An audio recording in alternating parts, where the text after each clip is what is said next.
Greetings fans, hyper fans and people just lost looking for videos of cats on YouTube. My latest toy obsession is actually these things, which are 3D printers.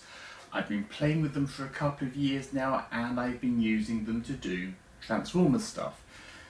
It's not as easy as a lot of people think. They think that once they've got a machine like this, it's a case of uploading a file, waiting and being able to take a finished toy out of it. It's not quite that simple.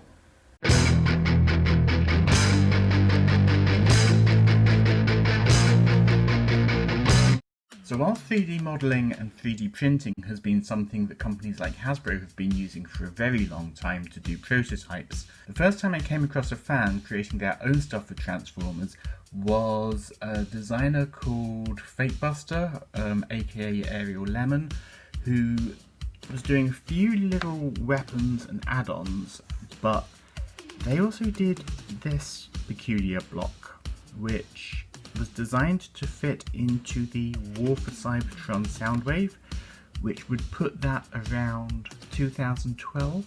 And rather than just sort of a set of weapons, it was actually a super tiny transforming Rumble and Frenzy. I say Rumble and Frenzy because these turned up from a company called Shapeways as sintered nylon. Now, sintered nylon is a white powder which has been melted into a hard plastic using lasers. You can still see sort of little bits of white where the dye hasn't taken perfectly. The texture is quite grainy. It really is a very soft material, and I kind of don't use these guys even on display too much because they do just seem quite breakable. I mean, if I compare these to a Titan Master, you can see they're only a little bit larger than that, so kind of detailed for what they are. But let's see if I can zoom in a bit further. Yeah, I mean, not super detailed. This isn't as detailed as you get with modern resin stuff, but it was really interesting. I picked these up almost as a curiosity more than anything else, but it was kind of a fascinating start onto 3D printing. Now, I was still ordering parts off of Shapeways even after I got my first 3D printer. I got myself a ModT, which was a out-of-the-box, hit-the-button-and-print machine from a Kickstarter campaign, and it was okay. It wasn't the most brilliant of qualities, but I ended up printing this more G1 chest piece for Nightbeat here. This was actually from a designer called Glaug, who has now gone on to really great things on the Transformers 3D printing community. I'm actually going to put a link to his shop below, and I've actually got to be quite good friends with him. I actually met him at a Transformers convention a couple of years ago without realising it was him, and I got the opportunity to review his Nautica kit a couple of years ago. So yeah, whilst I printed this out myself, I did use Shapeways to print another one of his designs, which was a Thunderclap head. And if I just refocus the camera, again, this was a super early design of his, and he very kindly resized it for me to fit onto this Beast Hunter's Optimus Prime. These window pieces are actually the product of my first 3D printer. I didn't print them out specifically to be the windows. This is one of the things you end up with as a byproduct of printing, because in order to stop your print from moving whilst it's being printed, a printer will make something called a raft, which is a very flat layer that it builds your actual design up on, and it comes with sort of really interesting textures. I keep these to one side for my friends who do wargaming, because they use this for making terrain or just customizing backdrops and stuff. But I decided, well, I really like this texture. This bright pink filament was what my printer shipped with, and it just really suited that G2 aesthetic. So I trimmed it out and glued it on. But that's the interesting thing about 3D printing. You don't have to 3D print everything. You can mix techniques. You can 3D print something and then work on it further. And it is just another tool in a toy maker's toolbox. For example, I said that I'd had an opportunity to review Glaug's Nautica kit, but when it came to making my own Nautica, I wanted a very different aesthetic. So again, I started with traditional customization, taking a pre-existing figure and painting it up. But then I used Glaug's design for the spanner. He does these wonderful speech bubble badges and prints, and I used his head design as well. Now these are all super detailed because these are printed out in resin, which is something that I haven't had a chance to look at yet. I am going to get a resin printer hopefully very soon. But I managed to use the different techniques to give myself exactly what I want. I have other customs where he doesn't look as though he has any 3D printed elements to him at all.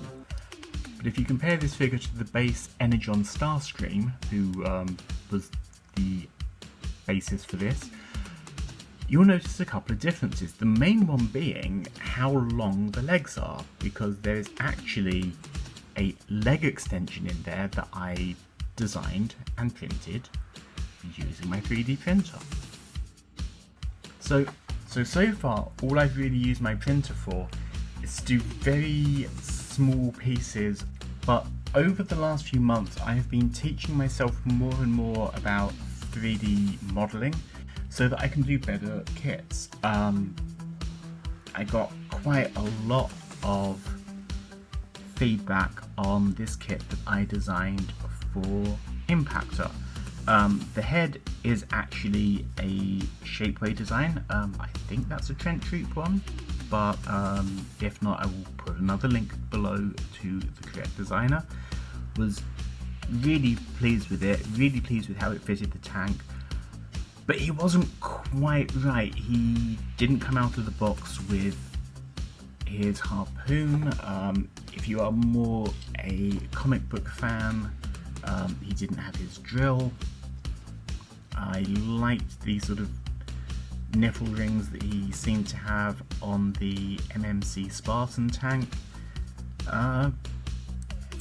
So yeah, that was kind of my main reason to start on this. I actually found other designers working on stuff for him. A guy in Singapore who designs under the name Funbie Studios had actually done fillers, especially for the inner leg. They're supposed to be printed out in matching colours, but I really did like just putting them in the grey. He's got some fantastic stuff. I'll put a link to his stuff below as well. The other thing I did was these knee pads. Now these knee pads are the reason why I never made this kit available publicly, because they did need some sort of quite precise screwing so that you could fold those up and it fills in the gap during the tank mode. But I didn't really want to put something out that would encourage people to possibly screw up their toy, which is why when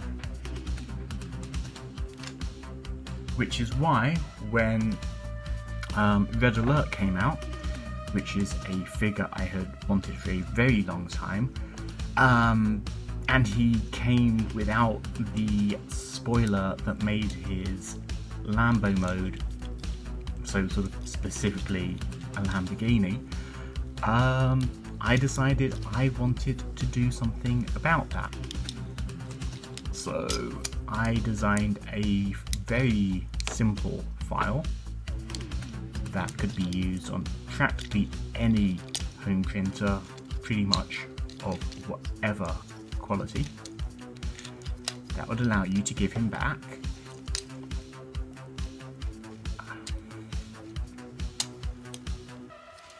his traditional Lamborghini spoiler in an upgrade that you could just plug in a way that was completely reversible.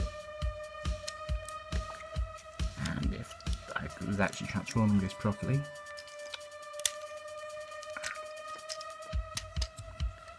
There we go.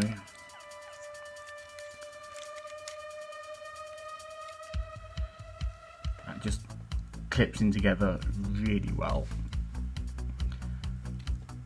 And it's a little bit oversized and a little bit more reminiscent of the supercars that you got in Takara's Brave series, but I wanted to make it, you know, super easy to print.